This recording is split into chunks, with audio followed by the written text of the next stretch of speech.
The trade deadline may be 22 days away, but John Schneider decided to get the festivities started early with a familiar trade partner. The Jaguars will be breaking it all down with a special guest here on our Monday edition of Locked On Seahawks.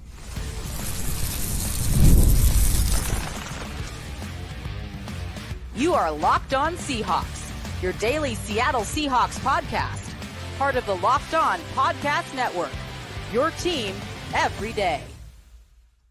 Greetings, 12. This is Corbin Smith, host of the Locked On Seahawks podcast, your daily Seahawks podcast, part of the Locked On Podcast Network, your team every day. Glad to be joined, as always, by my co-host in crime, Rob Rang, and a special thanks to all the 12s who are listening in. Thank you, as always, for making Locked On Seahawks your first listen 5 days a week. Whether you're nearby in Wenatchee, Washington, or down in Tallahassee, Florida, we appreciate each and every one of you.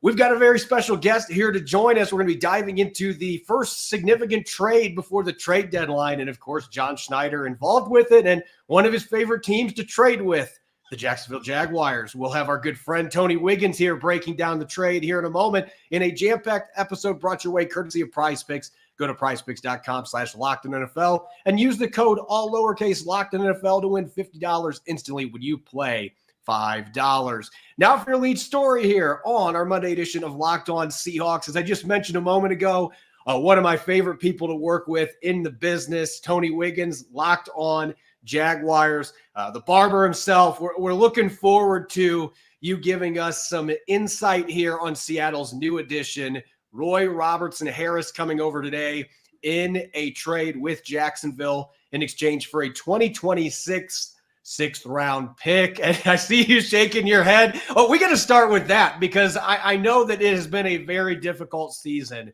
down in Jacksonville. There were, for at least some people, there were high expectations of that division, yet they have gotten off to a terrible start. And this looks to be maybe the first of many moves that they could potentially make. But I know from our discussion leading into this show that there's some frustrations on your end with just the way that this team has handled personnel moves, including what they are now doing, sending Robertson-Harris to the Seahawks, basically for a bag of peanuts they won't see till 2026.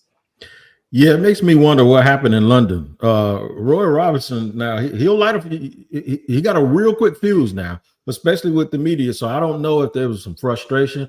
I have not heard anything. There's been some fun speculation among people that have experience with him that says, I bet you he threatened to slap somebody or something, but I don't necessarily think that's what it was. I just think Trent Baalke just looked around and just decided at this point with where they are that they probably were looking for somebody to take the contract. And this is an extension that he just got into. We were discussing that. It's going to cost the Jaguars a little bit of dead money this year and then over $6.5 million next year. You know, it ain't my money. We can talk about it like it's just a bag of potato chips. You know, it's what they do. But I just hope teams, and specifically Seattle, don't treat us. I told you this. There's these dollar stores where everything you go in there is $1, right? I don't want y'all to start treating Jacksonville like we're the 6th-round draft pick store. Like all you got to do is come in here and dangle a 6th-round draft pick, and you can pick anything in there you want because it seems like that's all Trent Baalke's ever able to get for players that he lets go. But he looks like Tarzan. Doesn't quite play that way, but he's not bad. He's not terrible. But if you thought of a 5 technique or a guy who can be a tweener between a 3-5 and maybe a 4-eye, and you said, I wanted one invented, and you go into the lab, that's what's going to walk out. Roy Robertson Jr., 6'6", 290 pounds. And like I said, not a terrible player, but more of a rotational player who you probably best serve to get 20 to 25 snaps from. Well, now would kind of lead me into my first question, Tony. And again, as Corbin said, thank you so much for joining us here, sir. When I remember Roy Robertson-Harris coming out of UTEP, I remember a guy who was 6'5", at his pro day measuring at 256 pounds. I mean, he's now listed 290 pounds. And as you said, he has kind of built the way that you would expect to hit a traditional 5 technique. That's the role I expect that he will be playing mostly for Seattle, sliding inside to play defensive tackle. I mean, he played up and down the defensive line, of course, for the Jaguars. Can you just, you mentioned the fact that he's built the way he is.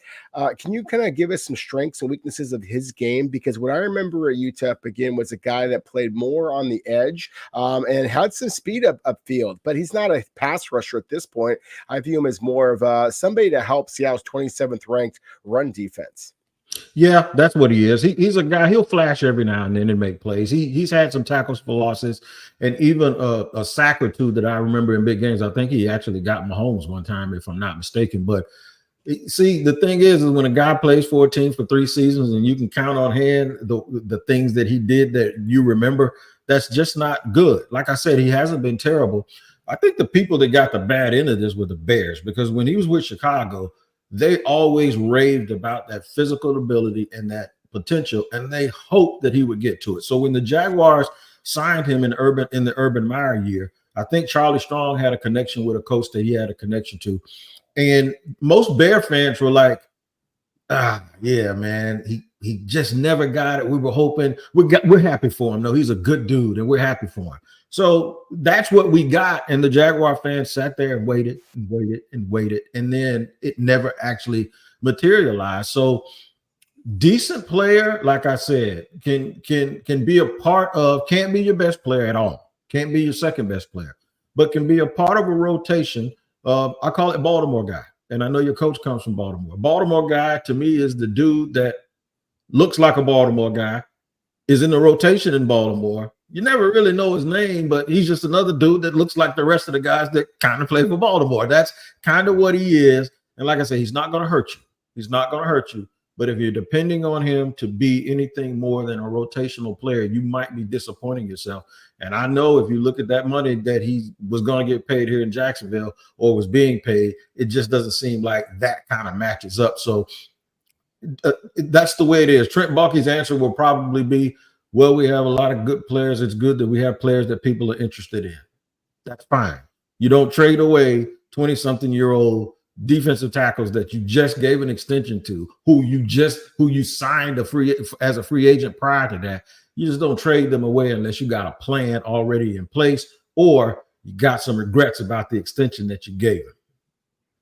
I'm really curious, Wig, about how he's going to fit in Seattle, because I'll admit, when I first saw this trade pop up on the radar today, I've gotten to watch Robertson-Harris play a lot of snaps in Chicago. I've seen him play a lot of snaps in Jacksonville and over 1,100 snaps at 3-tech and the 5-tech position. So he's got the positional versatility. Like you said, he's a Baltimore guy. This is the kind of player Mike McDonald loves to have on his defense because he can move him up and down the line, can do a lot of fun stuff with him. But I'm curious how you see him performing in this defense, because he does fit that mold of what they're looking for when he isn't going to be asked to be the guy. I mean, they've got Leonard Williams. They're supposed to get Byron Murphy II back this week. They have Jarran Reed. They've got Draymond Jones, who can still play inside. But this almost feels to me like Seattle's saying, we know we can't defend the run on the outside, so we're going to have Leonard Williams play outside some. We need somebody else that can play the 3-tech position and maybe some 5-tech. But how do you see his skill set fitting in when he is that 15, 20 snap guy that is going to be coming in relief that goes with these other players that the Seahawks have that are established players, or somebody like Murphy that looks like he's going to be a star as long as he can stay healthy? That's a perfect role for him, especially with the team that has something that they're still playing for. And Seattle is certainly, the last couple of weeks may not have been what they wanted, but they are still in the hunt. So you don't usually go out on the street in free agency and find guys that can help you in the trenches at this point, especially guys with the positional versatility that allows you to move guys around and play situational football. So making the trade for Seattle, I think, was a no-brainer, because like all the guys you just mentioned and all the capital that they've used building up their trenches on defense, they still feel like they can improve in that area. And this is exactly the type of person for the exact amount of price or type of price that you try to go out and get and make move. This is a move that good teams make if they're trying to finish off their team and get close to the playoffs. For the Jaguars, they needed him to be more than that. And it just has not panned out. They have some young players on their roster, and Mason Smith, who was a second-round pick, who's kind of the same guy at 6'5", 300. Jordan Jefferson, another D tackle that they got in the 4th round out of LSU, hasn't played as much, but then they have some developmental guys that they're playing that kind of fit the same bill that he does. I'd be interested to find out who made the call. I would think that Seattle made the call because they saw where the Jaguars are. They know what the Jaguar situation is, And they probably made that call as opposed to the Jaguars shopping him. I was joking around about him snapping on people, but I really do think this is a better trade for Seattle than it is for Jacksonville. Well, and one last question for me, Tony. And again, thank you, sir. You just kind of mentioned that you were kind of joking about, about Roy snapping, and slapping somebody or whatever. I mean, frankly, Seattle needs some nastiness on the defensive line like that. Can you give us any kind of of thoughts on just his personality, his leadership? I know that he was a team captain at one point, but I wasn't sure if that was in Jacksonville or, as you mentioned, his previous stop in Chicago. He was a team captain in 2023. Roy's okay. I just heard that he had a little bit of a thing with the media here at one point, and it lasted. It was real short-lived. But then you heard through the grapevine, through people that you talk to, is like he kind of ain't the dude you want to be messing with. Like, he's not going to go out here and start anything with you. But there is a chippiness to him. There is an attitude, but like in real life, that size is imposing, and it is for real, and he is about that life. But from what I saw, he's a good family man. I used to see his wife at practice all the time. Good family man, really good guy, would speak and would be. It's just that I think there are certain guys in the league that are kind of like no nonsense, and they let you know that immediately if some nonsense kind of rises up. But not a bad character person at all. In fact, quite the contrary. I think he's a good dude on and off the field. You just got to know who you're playing with and who not to play with in certain situations. Yeah, like Rob said, Seahawks need some dudes like that, to be honest with you. They need some guys that are going in there and playing with that physicality, bringing a mean streak. And if it rubs off on the media, hey, I'm all for it. I can stay in the kitchen and take the heat. But I'm looking forward to seeing what he can do with his team. Tony, as always, greatly appreciate your insight and, of course, your humor as well, adding to that insight. And maybe we'll have a chance to talk with you again, because this is the second trade they've made in like a month and a half. So maybe. Yeah, we got some other stuff over here. Just, if you want to send something over here, you can. Anything y'all want to do, maybe we'll turn it into a 7th-round draft pick. Hey, man, you never know. Just day 3. Just call them day 3 picks. Day 3 currency. That's all it is, man. Day 3 currency. We'll get a hold of the Jags and see what we can get. As always, Tony, greatly appreciate. When we come back, we are going to be moving forward with our Monday mailbag, and then we've got some Monday musings several days after the game, but that's what happens when you play on Thursday Night Football. We'll get to all that coming up next here on our Monday edition of Locked On Seahawks.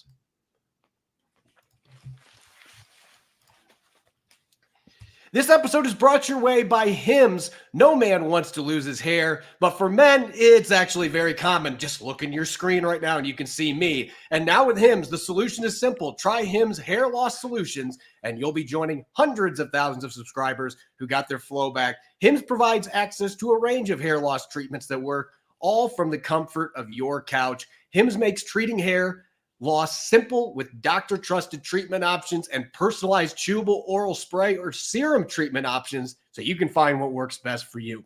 The process is simple. It's 100% online. Just answer a few questions, and a medical provider will determine if the treatment is right for you. Start your free online visit today at hims.com/LockedOnNFL. That's hims.com/LockedOnNFL for your personalized hair loss treatment options. hims.com/LockedOnNFL. Prescription requires an online consultation with healthcare provider who will determine if a prescription is appropriate. Restrictions apply. See website for details and important safety information. This episode is also brought your way by our friends over at Hillsdale College.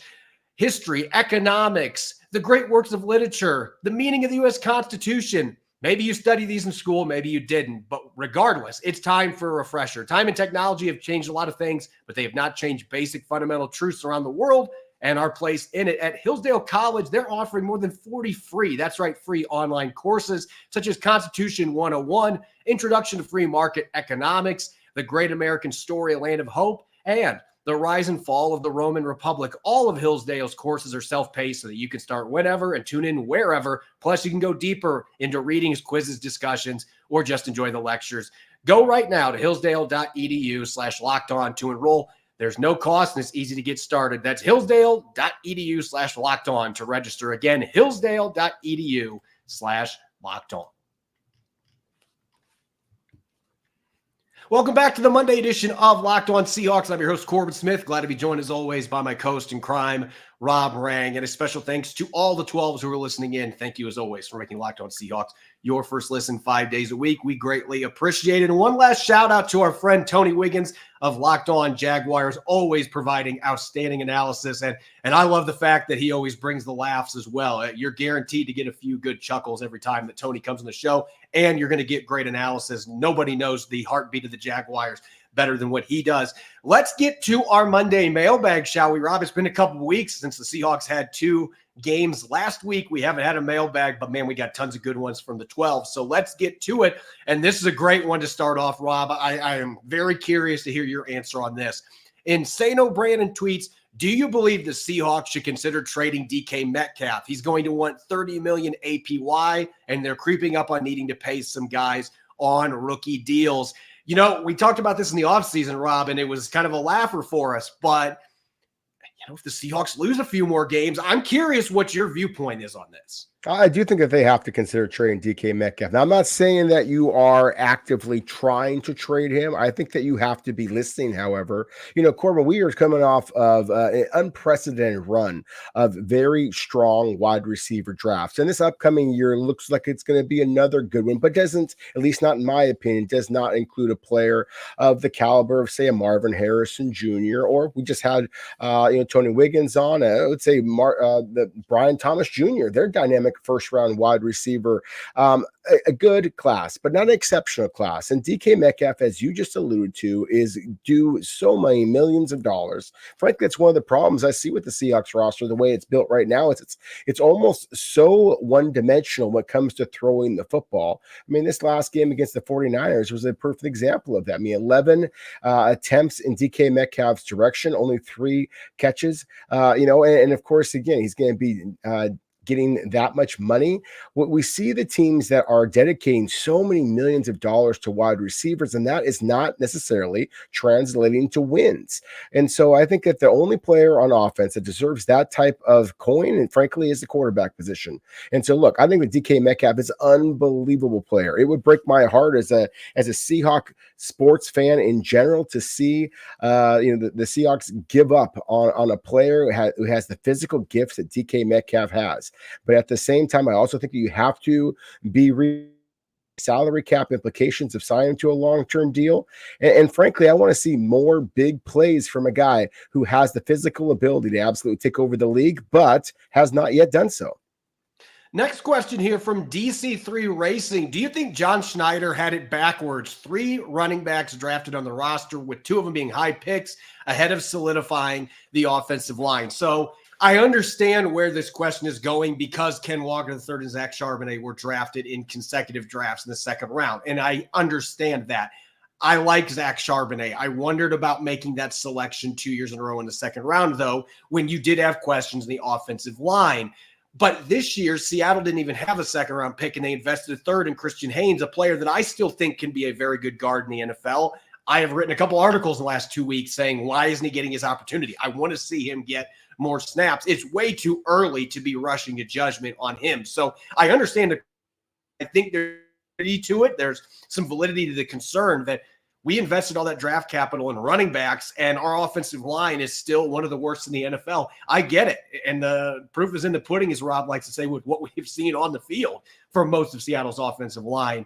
Those picks have not worked out, and there hasn't been enough investment, particularly in the interior of that offensive line in the draft. So I get it. At the same time, when you have really good running backs, I think both these guys are difference makers, and they've made a lot of yardage out of nothing this year that other running backs wouldn't have. So I think it's a two-way street that you have to look at.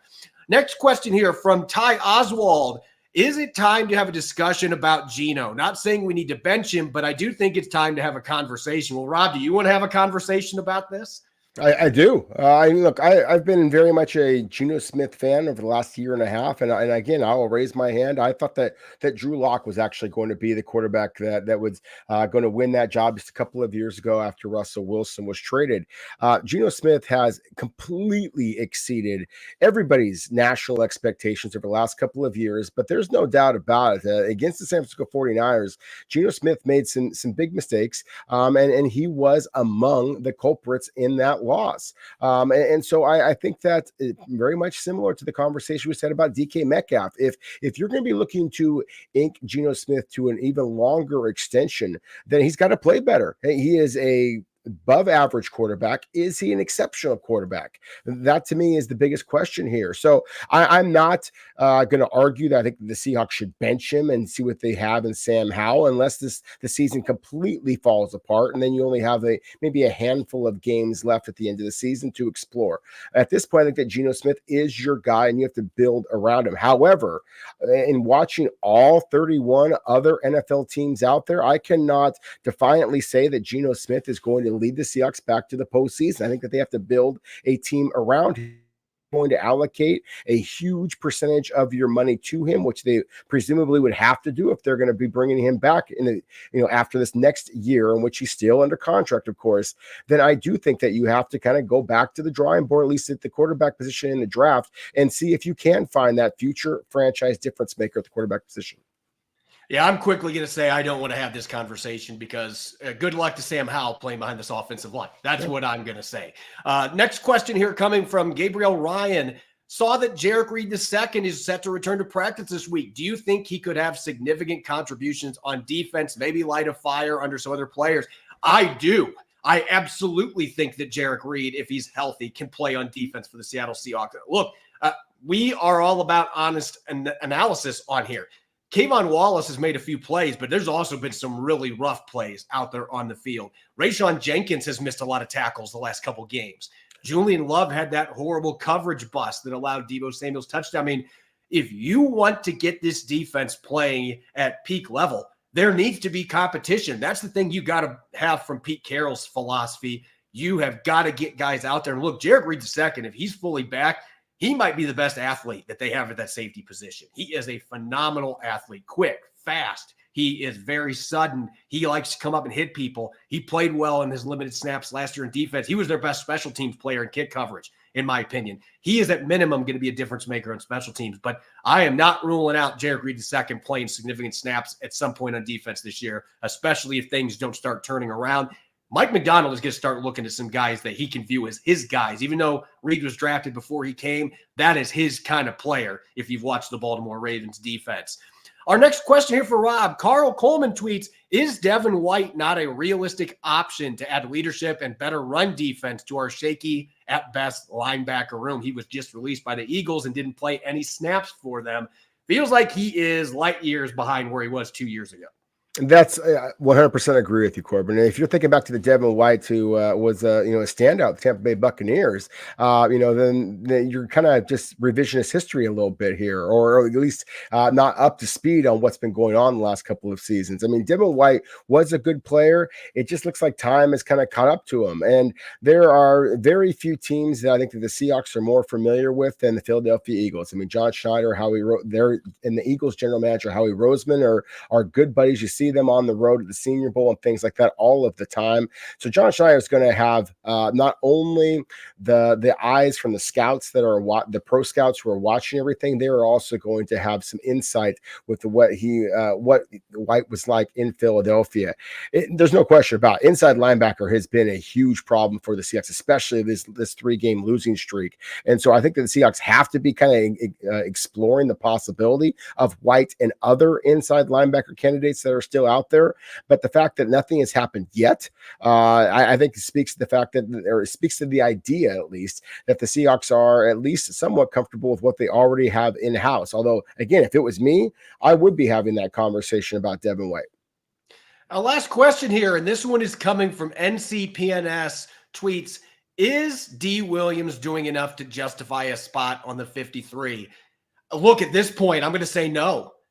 There have been way too many mistakes in special teams. He touched that ball the other day. Rob, we did not get to see in the press box, we did not see the view that showed that his finger touched the football on that muff punt until after the replay officials had ruled that the play stood. They didn't get to see that replay either.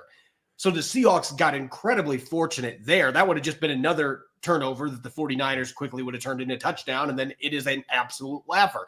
He muffed another kickoff that he only returned back to the 10-yard line. He had a muff. I think he's an incredibly talented returner when the ball's in his hands.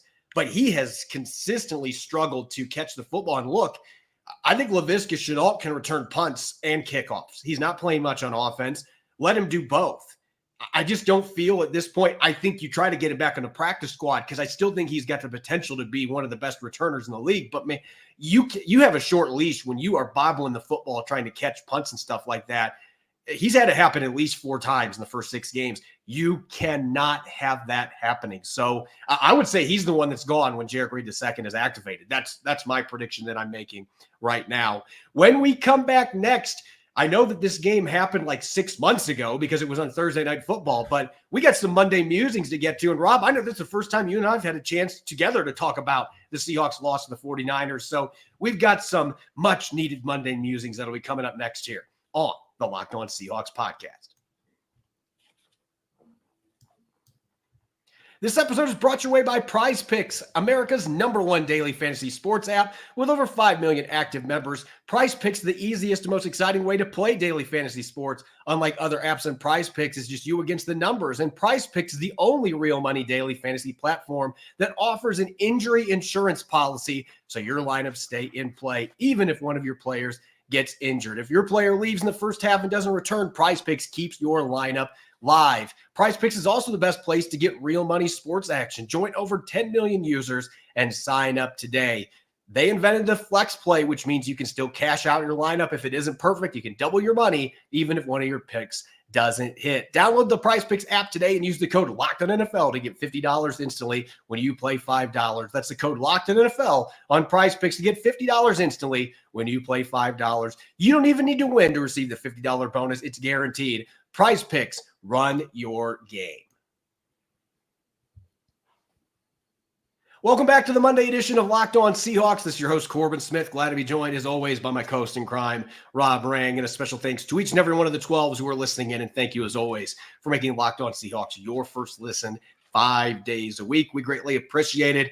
It's been like 3 or 4 months ago, it feels like, but the Seahawks losing their 3rd consecutive game, this time in the hands of the San Francisco 49ers, who, you want to talk about a long streak, they haven't beat them now since 2021, 6 consecutive games, including a playoff game. And unfortunately, Rob, going into our Monday musings here, a much delayed Monday musings compared to the normal schedule, but it feels like there's going to be a lot of broken record replaying here. When we're talking about the way this game unfolded, you've got a new coach, you've got a lot of different players.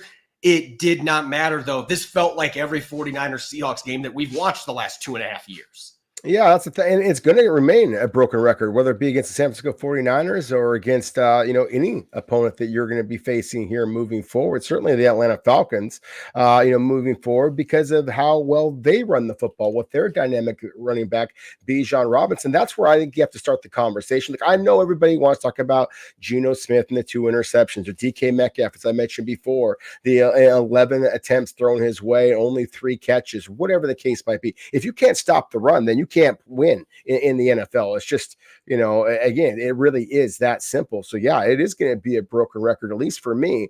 And this goes back to that Detroit Lions loss, Corbin. And that's why I was as angry about it as I was, and really thought that was kind of what could kickstart a losing streak, just exactly as we've seen, because Seattle simply did not match the physicality at the line of scrimmage. Again, they didn't match the gap integrity and just being in the right places. Too many times you saw defenders just basically running into each other rather than into oncoming blockers, and certainly not running into the ball carrier. And then when they did run into the ball carrier, and as you mentioned with Rayshawn Jenkins and the fact that he's got a club on his hand, I mean, that certainly limits his ability to wrap up cleanly. But I'm not seeing a lot of wrap up from him or from anybody else. There's a lot of hitting and then falling off. And certainly isn't the gang tackling that has been one of the calling cards, the Mike McDonald and previously Pete Carroll era. So to me, that's where you have to start the conversation, because it didn't matter who the 49ers had at the running back position, just like it didn't matter who Detroit or, of course, the Giants had at the running back position. I mean, we're talking about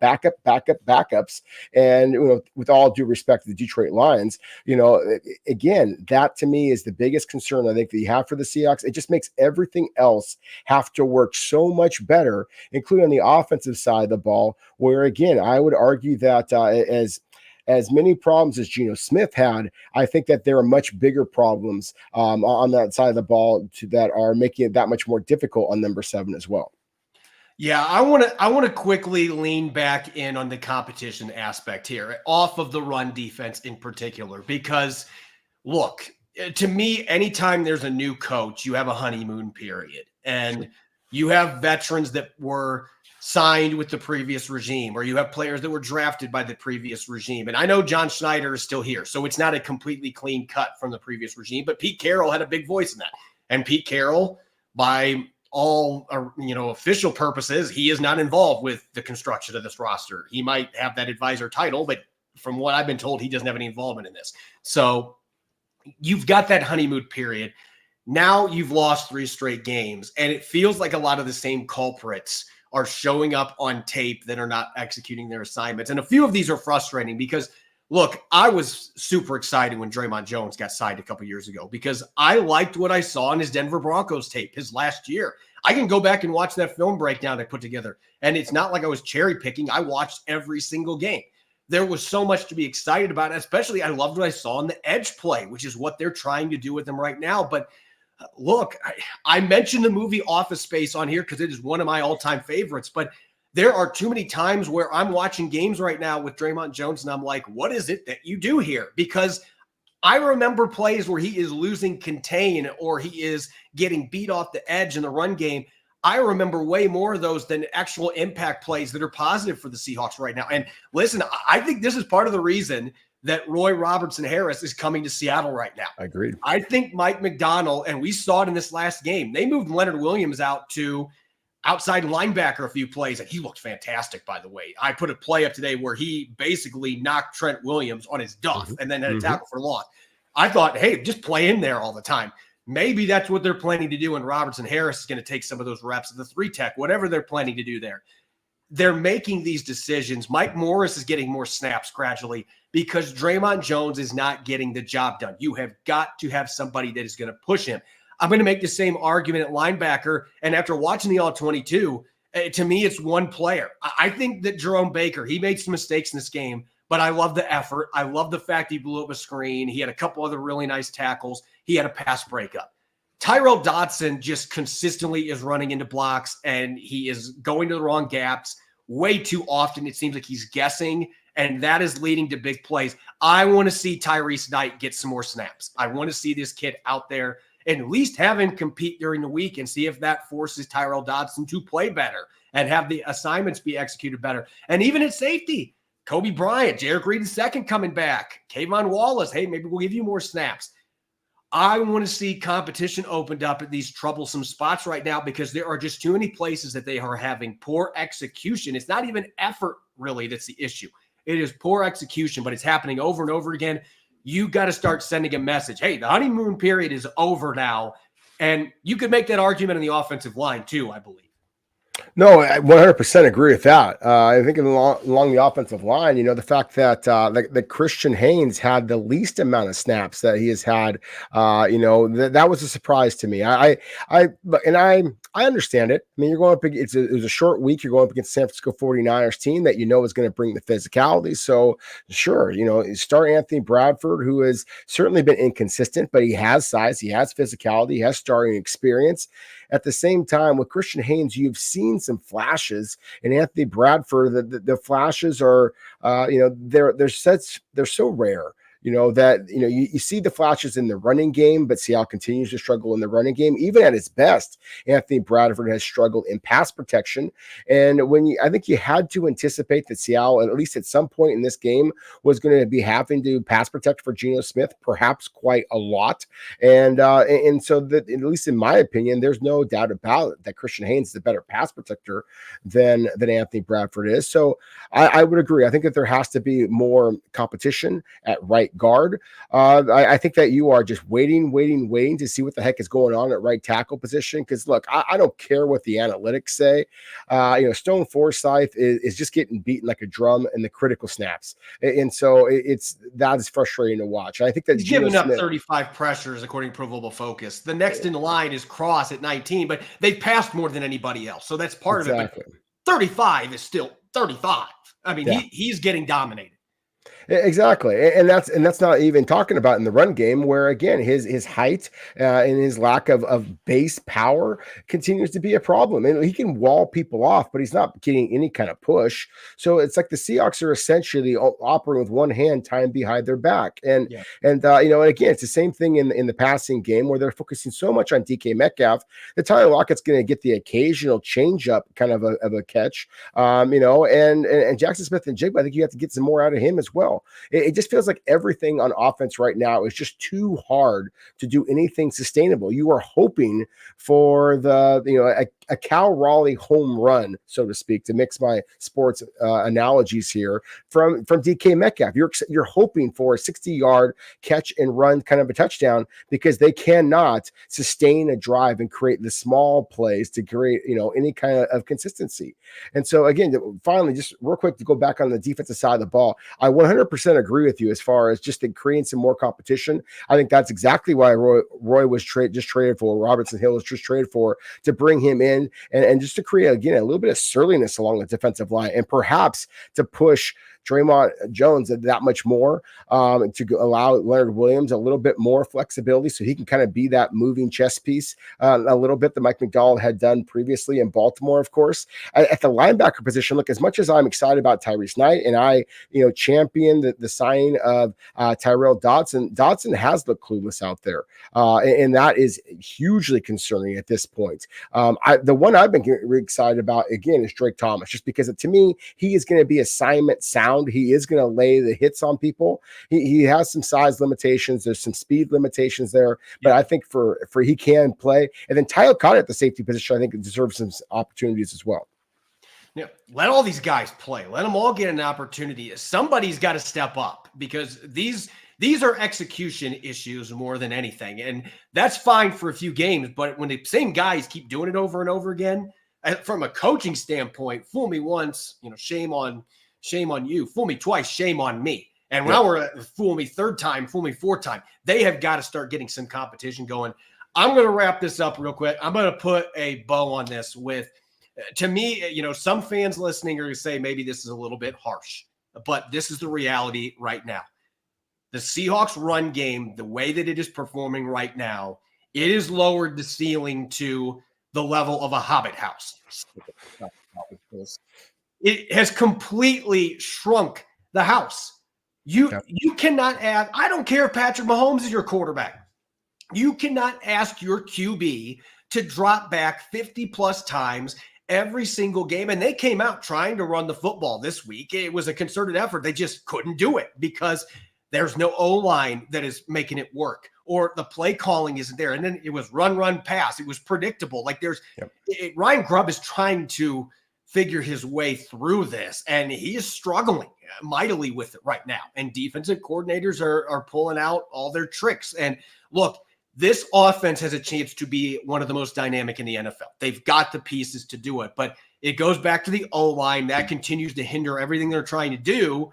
But not being able to run the ball is just making it that much tougher on these guys, because when you're throwing 50 times a game, the Stone Forsyths of the world, when you get beyond 30 passes or so, you are putting a tremendous amount of pressure on a player like that. That is a spot starter at best. You've got some questions at your guard spots. All of this is leading to a domino effect. And then the one guy that was playing fantastic football then has a rough day. And by the way, I still think the second pick was not Geno Smith's fault. I'm going to stand by that. I don't know what DK Metcalf was doing there, but that's my opinion watching the coverage and what I've been told, that it looked like he was running there. Discussions I've had with other X's and O centric people, I think Geno Smith was right on that. And you could read his lips on the telecast. What the hell are you doing? Yeah. So I'm sticking with that. Your best player up till this last week was Geno Smith, and you can only shoulder so much of a load before eventually that wall starts to cave in on your best player. And that's what happened last week. You have to be able to run the ball, and dang it, you got to figure out the offensive line. So I'm done venting, but that is where we're at right now. The ceiling for this team has been dropped way down because they cannot run the football at all. And they have refused to get any type of play action game off of it. that is really putting a major cap on what this team can do. Anyway, you can follow me on X and Threads at Corbin Smith NFL. You can follow Rob at Rob Rang. Make sure to subscribe to Locked On Seahawks on YouTube and wherever you get your podcast to make sure you don't miss a single episode. When we come back tomorrow, we're back to regular programming. We'll have some Tell the Truth Tuesday with some grade cards for different position groups. And then we'll be taking a look at the Atlanta Falcons, the Week 7 opponent for the Seahawks, who are off to a red-hot start. Make sure you're listening in and enjoy the rest of your Monday. Go Hawks.